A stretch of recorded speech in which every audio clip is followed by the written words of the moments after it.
Oke, assalamualaikum warahmatullahi wabarakatuh. Kembali lagi di Area D31 Media. Oke, bro, jadi pada video kali ini saya pengen bahas tentang Takaki Nakagami, dan mungkin dari Takaki Nakagami ini bakal merembet-rembet juga ke Ai Ogura, terus kemudian ke Chantra, Mario Suraji, dan Taiyo Furusato.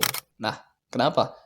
Karena memang saat video ini saya buat, yaitu udah resmi ya, Takaki Nakagami itu pembalap asal Jepang berusia 30 tahun, resmi membalap kembali bersama LCR Honda di musim 2023. Otomatis yang rumor-rumor yang beredar waktu lalu-lalu itu ketika katanya Takaki Nakagami nggak diperpanjang oleh HRC, dan kemungkinan ya, Ai Ogura yang juga lagi bagus-bagusnya di musim kedua di Moto2 2022 ini bakal menggantikan posisi Nakagami. Ternyata memang fix Nakagami melanjutkan satu musim lagi di musim 2023 bersama LCR Honda. HRC sendiri yang langsung mengontrak dia, dan bisa jadi bukan bisa jadi ya. Jadi ini musim ke-6 nanti di 2023 Nakagami di kelas MotoGP atau di Premier kelasnya. Nah, dari kursi Nakagami yang sudah resmi diisi oleh Nakagami sendiri ya, tidak digantikan oleh Ayogura ataupun Chandra, otomatis Moto2 pun bakal sepertinya ya bakal tetap dengan komposisi yang sama, pembalapnya itu Ayogura dari Jepang dan juga Chandra dari Thailand. Nggak ada kesempatan buat pembalap dari Moto3 yang masih rookie di tahun ini, yaitu Mario Suraji dan Taiyo Furusato, untuk bisa naik kelas ya. Ya kalau secara secara prestasi dan juga pengumpulan poin dari Taiyo dan juga Mario kayaknya memang belum cukup cukup bisa, harus naik gitu kan. Karena memang ya mereka masih juga masa-masa adaptasi di masa rukinya ini, dan juga masih cukup berat untuk bisa berhasil mengumpulkan poin di setiap race weekendnya. Otomatis ya jadi kayak harus mereka ya lebih lebih banyak lagi belajar di kelas Moto3 jika memang mereka masih diberikan kesempatan di musim 2023. Ya, soal Nakagami yang tetap bertahan di MotoGP di LCR Honda itu udah saya bahas juga beberapa pekan yang lalu ya. Mungkin lupa saya tanggal. Oh, ya sekitar 26 Agustusan ya, ini ya udah saya upload juga soal Nakagami yang emang rumornya sebelumnya kan memang dia tuh kayak nggak diperpanjang ataupun segera digantikan atau diregenerasi oleh generasi mudanya Honda Tim Asia. Tapi rumor yang saya upload terakhir itu memang ya Nakagami bakal tetap bertahan karena memang kondisinya Honda sendiri lagi nggak baik-baik aja. Kita semua tahu kan gimana Honda lagi nggak bagus lah ya.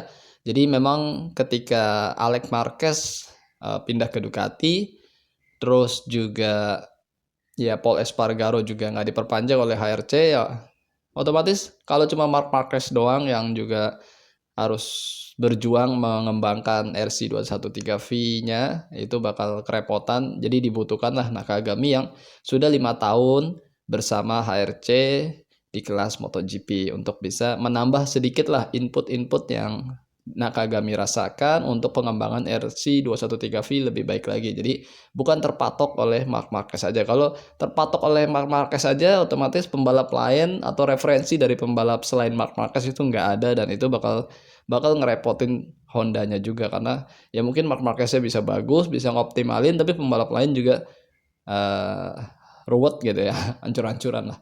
Oke, kita bahas sebenarnya yang menarik buat saya pribadi itu adalah ketika kursi ini semua sudah aman nih, Moto2 mungkin aman ya, terus MotoGP-nya juga sudah aman. Bagaimana dengan Moto3?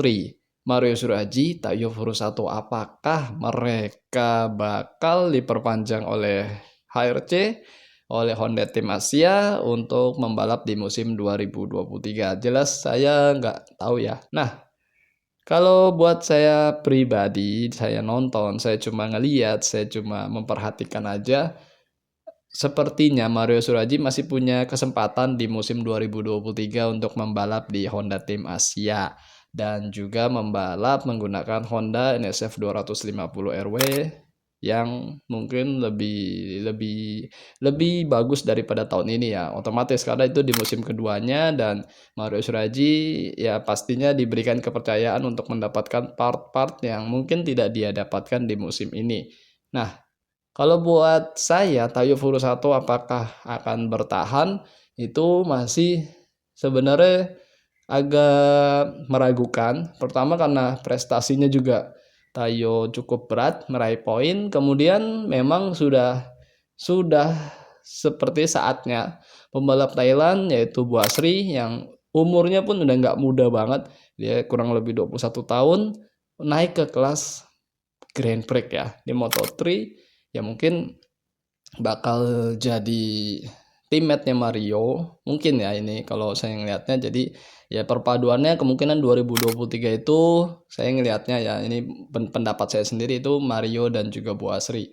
Karena kalau ngelihat Bu Asri juga kemarin podium-podium itu orang-orang Honda Tim Asia ya di pack frame-nya sendiri sempat ya menyambut lah ya dengan baju putihnya Honda Tim Asia. Mereka bergembira ketika Bu Asri menang di ajang Red Bull Rookies Cup. Nah, jadi ya kayaknya sih emang Bu Asri yang bakal ya mendampingi salah satulah di antara Mario ataupun Tayo. Nah, ini ya kita belum tahu dan mungkin buat yang memperhatikan dan juga mendukung Mario bakal akan lebih bersabar lagi ketika Mario memang ya belum saatnya naik ke Moto2 World Championship. Apakah memang posturnya Mario kan banyak yang bilang begitu kan, udah nggak cocok dengan Moto3 dan segala macam, terlalu tinggi dan power weight ratio-nya agak sulit mengejar dan jadinya dia keteteran juga dengan motor yang terbilang kecil 250 cc, satu silinder.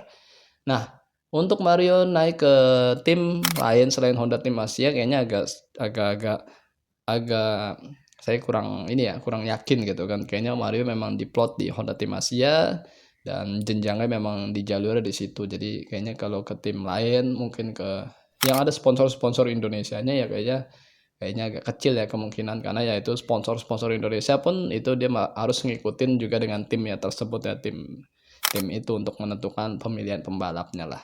Oke, ini mungkin video seperti ini aja dan informasi selanjutnya akan seperti apa pergerakannya itu cukup menarik, kita harus simak juga. Pembalap-pembalap Asia semakin banyak, Asian Power dan pembalap Asia juga semakin bagus di ajang Grand Prix. Jadi kita nontonnya bukan cuma pembalap Italia, Spanyol, Eropa dan sebagaimana, tapi pembalap Asia semakin bisa naik podium. Dan itu kita harapkan pembalap Indonesia pun semakin sering juga berada di front row ya kan target awalnya gitu dan kedepannya naik podium ya gitulah ya, kita nonton juga jadi lebih enak nggak cuma pembalap Italia Spanyol dan negara-negara Eropa lainnya. Oke bre, sehat-sehat buat kalian semua, jangan lupa makan dan jangan lupa berdoa. Akhir kata wassalamualaikum warahmatullahi wabarakatuh, bye bye.